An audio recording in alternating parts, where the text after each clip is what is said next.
affaire. Cet après-midi, le tribunal des référés devra répondre à la demande de Nicolas Sarkozy et de son épouse de faire retirer les enregistrements de son ancien conseiller Patrick Buisson, dont on parlait la semaine dernière.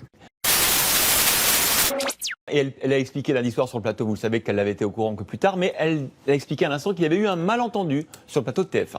Vous savez tout, Jean-Pierre. Alors, de deux choses l'une, soit il y a un manque évident de communication au sein de ce gouvernement, soit le gouvernement ne nous a pas encore tout dit.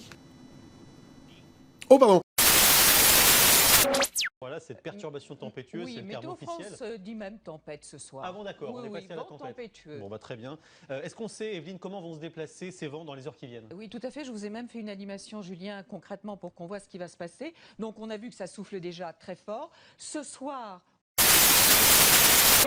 pyrénéenne. Dans la matinée, ces vents vont d'ailleurs se renforcer, 130 km/h sur les cimes pyrénéennes, 100 à 120 dans les vallées des Pyrénées. À noter aussi une vigilance dans le Val-de-Saône avec de très fortes rafales de vent. Et puis, dans l'après-midi, ça se calme relativement sur le nord-ouest. En revanche, ça va continuer à souffler très fort sur les Pyrénées et dans les régions du centre-est.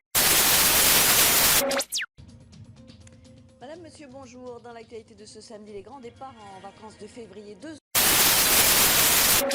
Le chef de l'État, désormais candidat, était présent sur les lieux ce matin dans le 15e arrondissement de Paris. Il a confirmé la nomination de Nathalie Kosciusko-Morizet au poste de porte-parole de sa campagne.